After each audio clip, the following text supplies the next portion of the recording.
So I've been seeing a lot of videos lately about how to sell digital products on Etsy. And when I first got started selling digital products in this business, I created this video sharing why I won't be using Etsy to sell my digital products because in my opinion, Etsy is not the best platform for creating a sustainable long-term business because there are so many things that make it very difficult for you to do so. From putting your business on rented space. As you may know, when you start an Etsy store, you're building a business on Etsy's website. And so you have to run that business based on their terms, not yours. Which means that if you're doing something that they don't really like, your store can be closed down in an instant and sometimes without warning. The other reason why Etsy makes it difficult for digital product businesses to build a sustainable and profitable business because there are so many people right now who are teaching how to get started selling on Etsy, selling their digital products. So there's now a ton of competition such that you probably have to sell your digital products for less than it's really worth. I mean, I've seen so many creators sell their Canva templates for $2, $3, $9, and there are amazing products with a lot of value, but that only makes me believe that because creators are pretty much selling very similar items, the person who has the lowest priced product wins. So for example, if you want to make $200 selling a $5 digital product on Etsy, you'll probably have to sell 40 of them. Whereas if you went elsewhere, maybe like your own website, and sell your digital products based on what you think it should be really worth, and also based on the time and effort that you put into it, as well as the amount of value that your potential customer is likely to get out of it, you could sell that same product for $49 and you'll only really need to sell 4 of them to make the same money. Now, the other reason why Etsy makes it difficult for digital product businesses is that your customers don't really belong to you. So there are so many times when I go to Etsy to buy something, I don't really remember who I'm buying from. All I know is that I have bought it at Etsy. So whilst Etsy is getting amazing brand recognition and affinity, as an Etsy seller, you're not really building a brand for yourself, and your customers probably won't remember who they bought from. I mean, if your goal is not to build a personal brand, then that's okay. But for me, I wanted to build a personal brand where I could build a relationship with my customers and other people. So I knew that being on Etsy just wasn't going to help me do that. Now, I'm not saying that you can't be successful on Etsy, and I'm sure you can. I've seen other creators do so. But in terms of a recommended platform for longevity, I personally would not use Etsy, and which is why with all of these problems hovering over my head, in 2022, when I restarted this digital product business, I decided to create my own website using Leadpages and Sendowl, build my own audience using YouTube and collaborations. Now I've made my first $1,000, then I quickly earned and grew to $2,000, and I'm just about getting ready to hit the $3,000 in digital product sales. And I started this from scratch without a huge audience, and I still don't have a huge audience. I have just about 3,000 subscribers here on YouTube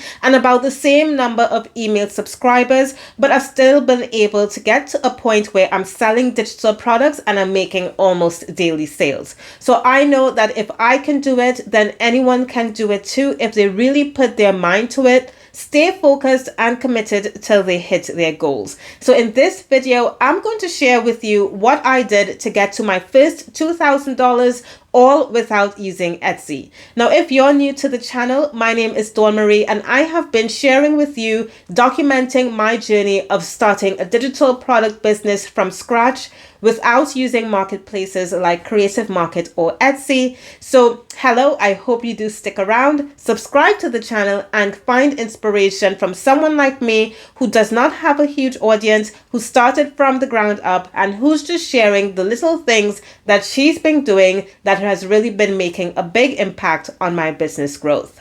Now let's dive into what I'm doing. Now, of course, it took me some time to get to where I am right now, but like anything that you're new to, you will need to learn how to do it. I mean, I'm a self-taught marketer and I learned it all just by doing and taking action. So the first thing I did was create my YouTube channel and started posting videos consistently. I researched what my target audience wanted to know about, and then I created videos answering to their questions. Now, if you want to do something like this, you really do not need to use YouTube. You can use any social media channel like Instagram, TikTok, Facebook, or Twitter.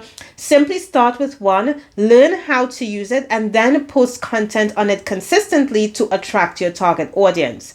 Now, the type of content that you want to create is content that answers a specific problem or question that they might have. That's exactly how you are going to attract people to you.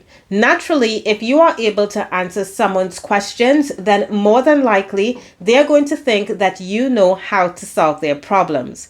Now, this content creation thing I did over time until I started attracting subscribers to my channel.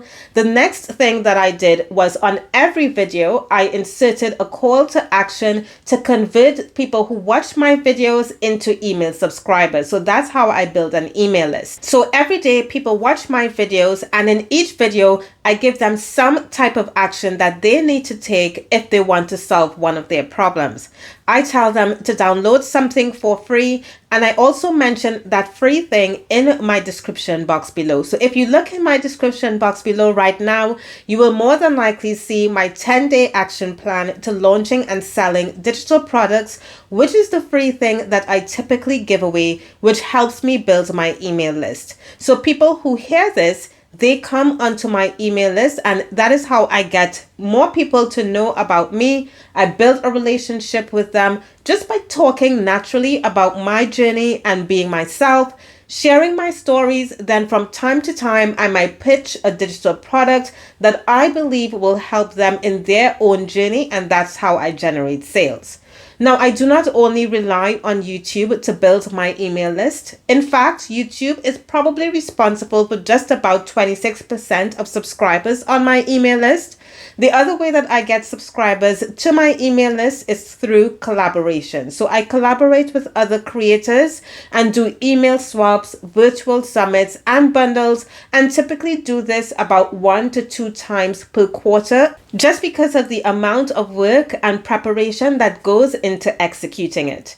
Now, if you don't know what a collaboration is, these are just ways in which you can partner with other creators like you who are in the same niche and industry, and then market to a similar audience but with a differing product, and provide some type of valuable thing to their audience for free.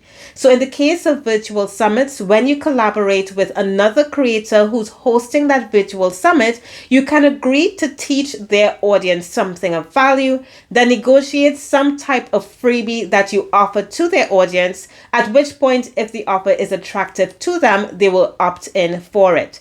Now, the beauty of this is that if you collaborate with the right creator, you have the potential of generating quite a significant number of subscribers, and you can be introduced to new people who had never heard of you, and you can also do that in a very short space of time.